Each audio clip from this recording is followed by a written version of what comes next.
Hello, we welcome you to our Bible study today. If you would, turn in your Bibles to the book of Job, chapter 14. We'll begin our verse-by-verse study of the chapter. Man who is born of woman is of few days and full of trouble. In verses 1 through 6, Job speaks concerning the brevity of life. He's spoken so far in Job 12, 13, and now 14. This is the final chapter before the next speaker. Chapter 14, verse 1, Job continues his speech with sorrow, contemplating the brevity of life. Last time in Job 13:28, we finished the chapter, and that verse provides a continuation here in this passage. The days of man are few and full of trouble or turmoil. He experiences trouble or turmoil during his life, his brief life. Job is thinking of himself and his suffering. Job 7 and 6. Job 9:25 to 26. Verse 2. He comes forth like a flower and fades away. He flees like a shadow and does not continue. Job gives two figures for the brevity of life. First, man is like a flower. The flower springs up, it blossoms, and then it fades. It withers away. Likewise, man is born and dies. Isaiah 40, verses 6 to 8, the prophet said, "The voice said, 'Cry out.' And he said, 'What shall I cry?' All flesh is grass, and all its loveliness is like the flower of the field. The grass withers, the flower fades, because the breath of the Lord blows upon it. Surely the people are grass. The grass withers, the flower fades, but the word of our God endures forever, stands forever." We also see this in 1 Peter 1:24 to 25, where the Apostle Peter quotes from the passage in Isaiah 40.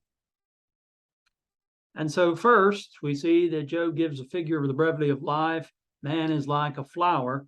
Second, man is like a shadow. The shadow is fleeting or passing and does not remain for long. The life of man is quick and does not last.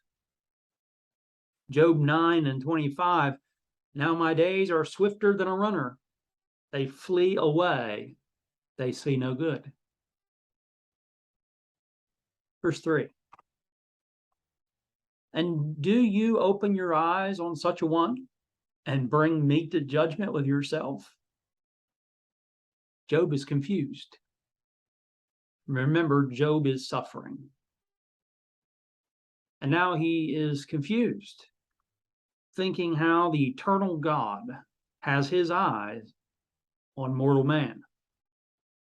Job does not question that God has his eyes on him, that God sees him, but he is amazed. Earlier, Job expressed something similar in Job 7:17 to 18. "What is man that you should exalt him, that you should set your heart on him, that you should visit him every morning and test him every moment?" This amazement is also expressed by the psalmist in Psalm 8 and verse 4. Job is confused that God brings him to judgment. Do you bring me to judgment with yourself? Job 14 and 3.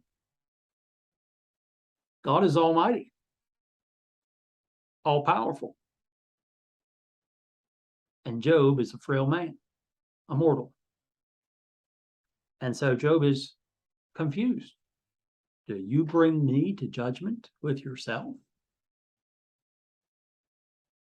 Verse 4, Who can bring a clean thing out of an unclean? No one. In the context, Job describes the weakness of man. Verses 1 to 3. Job says that no one can bring a clean thing out of an unclean. It appears that Job acknowledges before God his own weakness as a man. Verse 5. Since his days are determined, the number of his months is with you. You have appointed his limits so that he cannot pass away. Job says that man's days are determined and that man's months are with God. He says that God has appointed the limits of man so that he cannot pass or exceed such limits. Again, Job speaks of the frailty and the brevity of the life of mortal man. His days are few, and his age is nothing in comparison to the eternal God. Consider for a moment a Psalm of David. In Psalm 39, verses 4 to 6. Lord, make me know my end, and what is the measure of my days, that I may know how frail I am. Indeed, you have made my days as handbreadths, and my age is as nothing before you. Certainly, every man at his best state is but vapor. Surely every man walks about like a shadow. Surely they busy themselves in vain. He heaps up riches and does not know who will gather them. In the New Testament, the writer of Hebrews wrote that it is appointed for men to die once. Hebrews 9 and 27. So here in verse 5, we see how that he says that God has determined his days, that the number of his months is with God, that God has appointed his limits.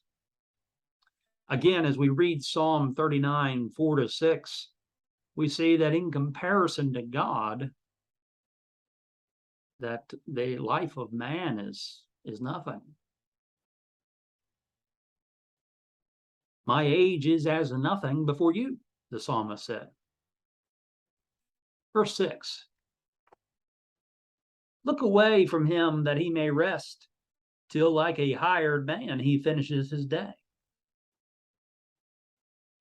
Job feels that since God has determined his days and has appointed his limits, that is basically that his days are nothing in comparison to God, that God should look away from him so that he may have rest for him from his troubles. He would like to be like a hired man who finishes out his day and then can enjoy rest. Back in Job chapter 7 and 19, Job said, how long will you not look away from me and let me alone till I swallow my saliva? If you remember the passage in Job 7:19, Job said some harsh things out of pain and desperation. But he makes the comment that will God not look away long enough for him to take the time to even swallow his spit? Will you not look away from me? And now here in this passage, chapter 14 and verse 6, look away from him, man, and particularly himself as a man, that Job, he may rest. And so he is speaking of man in general, but himself in particular. You work a long, hard day, and you have the expectation of resting at the end of the day. And so Job would like to have that rest, to cease from his suffering. Verses 7 to 12, Job makes the point that there is no hope of revival in this world, of being revived. Verses 7 to 12. Verse 7, for there is hope for a tree. If it is cut down, that it will sprout again, and that its tender shoots will not cease. And so a tree has hope of living again. If a tree is cut down, there is hope that it will sprout again and that its tender shoots will not cease. You think about trees and some trees and plants and how that you may think that they've been cut down and that they will cease, but then they sprout again with moisture. They revive again. And so he makes the point here in verse 7. Verse 8, though its root may grow old in the earth and its stump may die in the ground. And so though the root of the tree may grow old in the earth and the stump of the tree may grow old or die in the ground, there's still hope for the tree. Verse 9, yet at the scent of water it will bud and bring forth branches like a plant. The tree has the capability of reviving again with water. Job says that even at the scent of water, that the tree will bud and put out branches like a young plant or a seedling. Sometimes all it takes is just a very little amount of water, moisture. Here spoken poetically, as if the scent of water can sometimes revive a plant. It's a very small amount. Verse 10, but man dies and is laid away. Indeed, he breathes his last. And where is he? Job says that a tree or plant has the hope of reviving, but man has no such hope of reviving in this world. Man dies and will not revive. He breathes his last. Job asks, after man expires, where is he? The idea of being laid low is to be put out of action. Verse 11, as water disappears from the sea and a river becomes parched and dries up, Job attempts to answer the question, and where is he? He gives two figures for man. First, water disappears from the sea. With evaporation, the sea level falls. Sometimes lakes or other bodies of water are called seas in the Bible. For example, Joshua 13:27 and Luke 5 and verse 1. Job probably had witnessed water disappear or evaporate from a body of water like a lake. Second, as a river becomes parched and dries up, Job could also witness the result of a river drying up, such as after a drought. So the idea here of the water disappearing, or literally of disappearing or evaporating from the sea. Verse 12, so man lies down and does not rise. Till the heavens are no more, they will not awake, nor be roused from their sleep. Job concludes, so man lies down and does not rise. Man lies down in death and does not rise up from the dead. He describes death as sleep.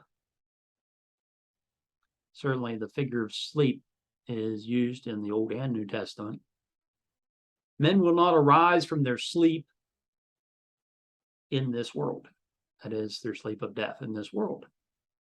Earlier, Job described Sheol, which is sometimes simply translated as grave. Whether it's the grave as a place of burial or Sheol as the abode of the dead. So he describes Sheol as a place of no return. And death, man goes down to the grave and will not return. He used a similar figure to that of water disappearing from the sea in Job 14 and 11. Back in Job 7 and 9, he said, as the cloud disappears and vanishes away, so he who goes down to the grave does not come up. And so he used a similar expression, not with water, but particularly with the cloud disappearing, vanishing away, back in Job 7 and 9. So he goes down to the grave, or Sheol, and does not come up. And in Job 10, 21 to 22, before I go to the place from which I shall not return, to the land of darkness and the shadow of death, a land as dark as darkness itself, as the shadow of death without any order, where even the light is like darkness. So he speaks of Sheol, or this abode of the dead, as a place from which he will not return, this land of the shadow of death. Job continues here in our passage in Job 14 and verse 12, saying, man does not rise till the heavens are no more, they will not awake. We read this passage as saying that men will not awake till the heavens are no more. That is the simplest reading of the passage. So a man lies down and does not rise till the heavens are no more, they will not awake. And so again, men will not awake till the heavens are no more. Now we know from the New Testament that at the end there will be a general resurrection of the dead. But that this will not occur until after the heavens pass away. Consider what Peter said. 2 Peter 3 and 10. But the day the Lord will come as a thief in the night, in which the heavens will pass away with a great noise, and the elements will melt with fervent heat. Both the earth and the works that are in it will be burned up. And so he says, the heavens will pass away with a great noise.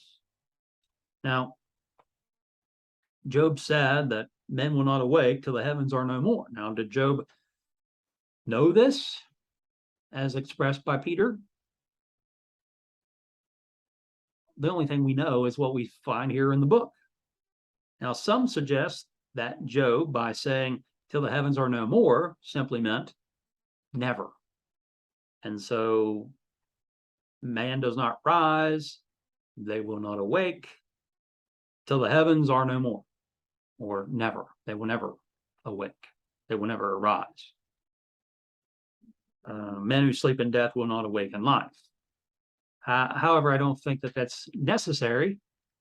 We simply read the passage, and we know the basic idea of what we've talked about here so far. Man lies down, does not rise up till the heavens are no more. They will not awake nor be roused from their sleep. So in this world, that's the way it is. That's the way he sees it. That's his observation.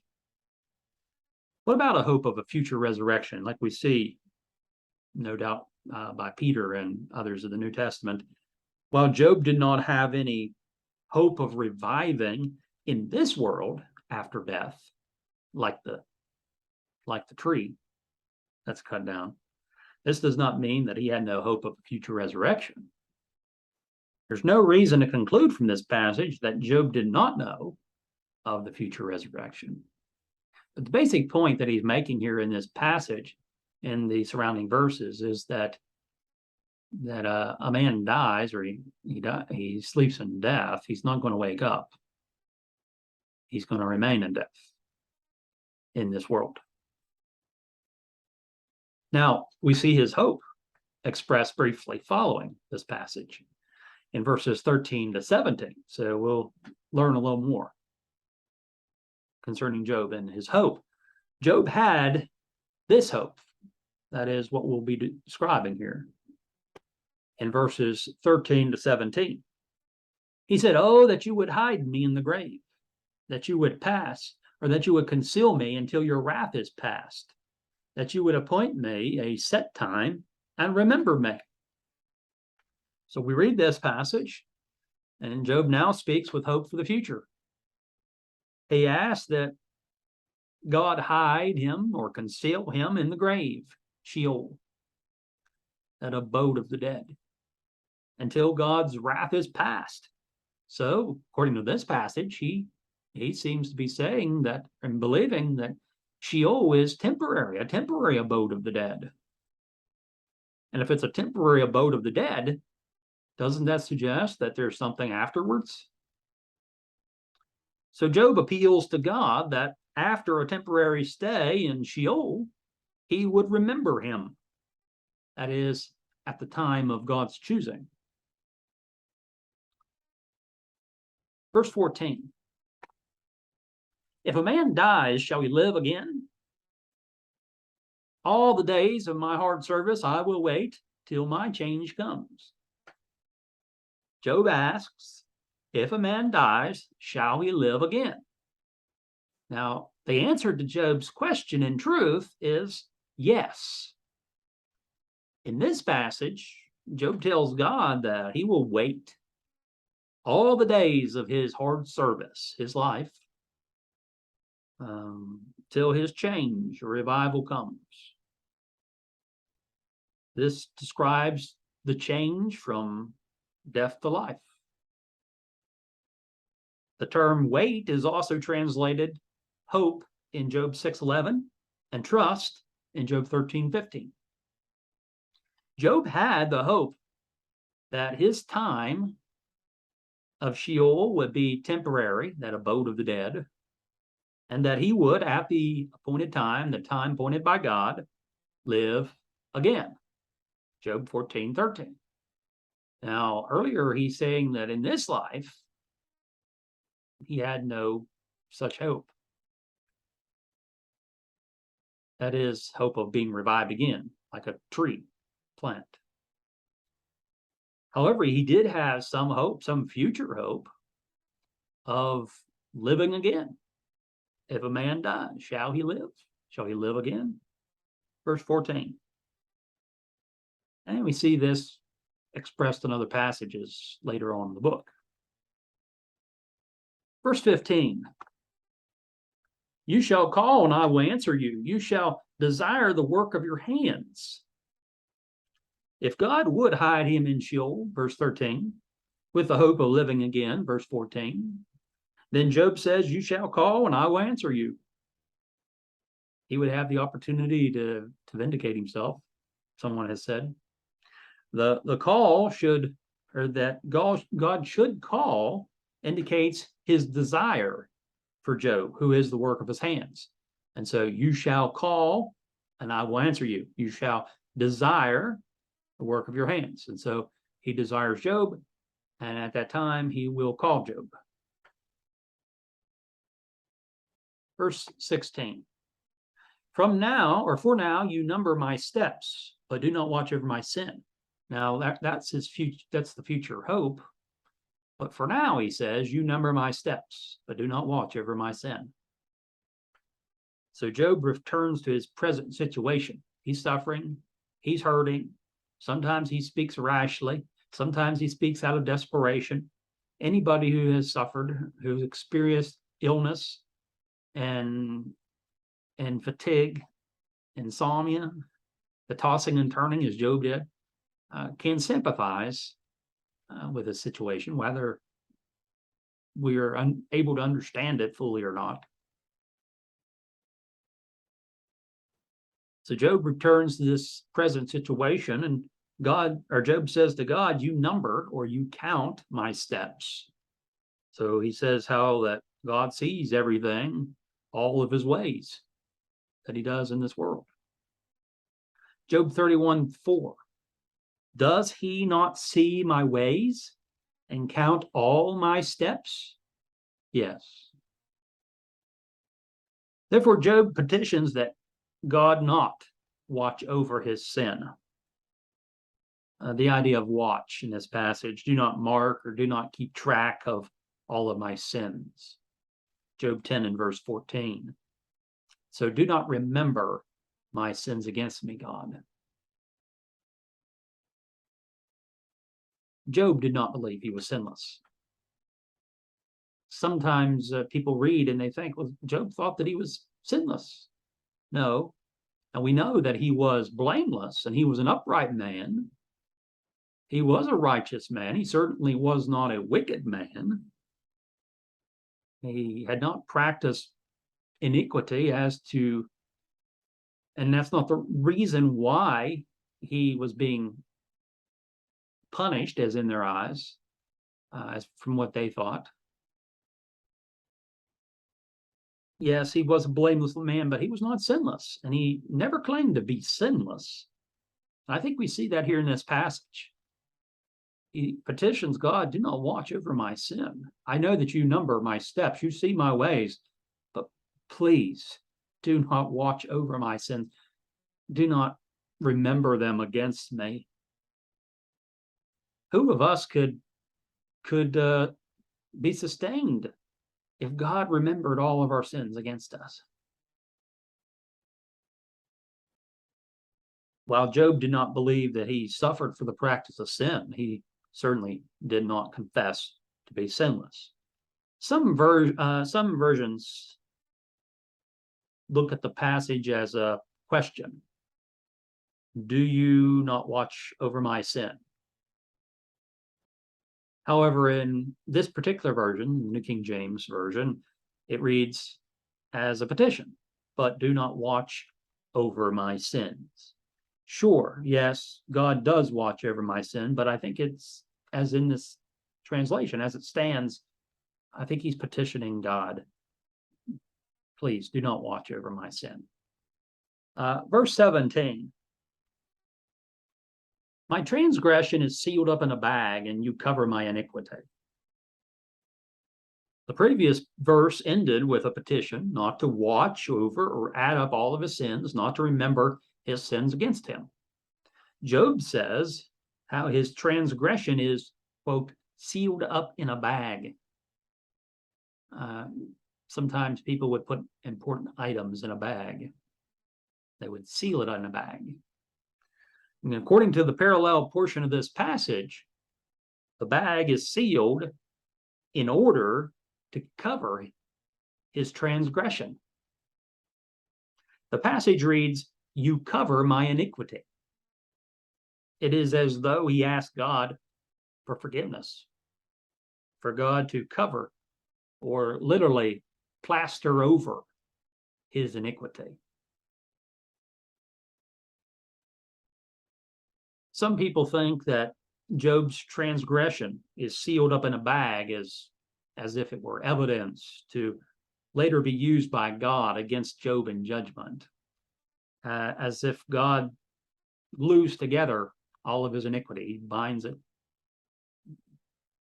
plasters it together, not over, but together. However, commenting as it stands in our version, this appears to be the doctrine of forgiveness. He's petitioning God, do not watch over my sin. He's asking concerning him covering his iniquity. A similar thought is found in Proverbs 10:12. According to Solomon, love covers all sin. The idea of love forgiving all sin. In the New Testament, we see this passage quoted. And again, the use of cover in the sense of forgive. And I think that's the way it's used in this passage. Others would disagree, but from my reading of this particular version of this passage. Next, in verses 18 to 22, no satisfaction in this world. Verses 18 to 22. Verse 18, he said, but as a mountain falls and crumbles away, and as a rock is moved from its place. So here in verses 18 to 22, Job returns to the gloom of no hope of revival in this world. Job 14:7 to 12. He gives four figures. First, there is the mountain. Even a mountain, which is a figure of permanence, eventually gives way to natural forces. erosion. It falls away, it crumbles away. Even a mountain. And one thinks of a mountain as being old, of being lasting, abiding. But even the mountain falls and crumbles away. Second, there is the rock. Again, the rock is used as a symbol of durability, something that lasts. However, even the rock is moved from its place, or can be moved. Verse 19. As water wears away stones, and as torrents wash away the soil of the earth, so you destroy the hope of man. And so, number 3, there are the stones. And while strong, even stones are washed away or worn away by the water. Fourth, there is the soil. Even the earth is eroded by torrents or floods. Job says that God destroys the hope of man, much like we see with those 4 figures. The hope is the hope for living on in this world, and there is no such hope. Verse 20. You prevail forever against him, and he passes on. You change his countenance and send him away. Job says that God always prevails against man. It actually says you prevail forever, but I think he's speaking in the sense that God always prevails against man. Man does not have the power to overcome death, and man will not continue on forever living in this world. Man passes on from life into death. Job remarks how God changes the countenance of man. This, I believe, is in death. He changes the countenance of man in his death. Job 13:28. Again, I believe this passage is a transition from chapter 13 to chapter 14. Man decays like a rotten thing, like a garment that has moth-eaten. Clothes do not last forever, and neither does man in the flesh. Though man may desire to live on in this world, perhaps live on with his family, he says God sends him away. Again, ultimately, he dies and dies. It's sad, and the thought, and certainly we feel greatly for Job and all that he's going through. And now as we read what he has to say, and a lot of the material is very sobering. Verse 21, his sons come to honor, and he does not know it. They are brought low, but he does not perceive it. The man who has died no longer has consciousness of this world, Job says. If his sons, let's say he dies, he says if his sons come to honor, or if they are honored in this world, he does not know it. If his sons are brought low or are dishonored in this world, he does not perceive it. And so he has no knowledge, no perception of this world after death, according to what Job says here in this passage, verse 21. Verse 22. But his flesh will be in pain over it, and his soul will mourn over it. The man who has died, as he lacks awareness, knowledge, and perception of this world, at least current events, feels no pleasure for the honor of his children, because he doesn't know when his children are honored, nor pain or sorrow for his sons who are brought low. Again, that he has no awareness of that. He does, however, feel the pain of not knowing, and he will mourn.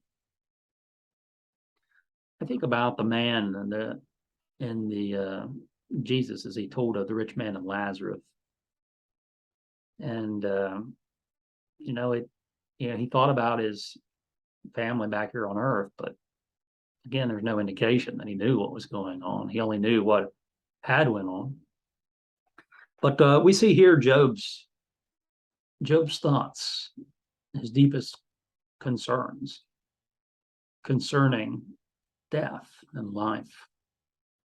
And he brings these before God.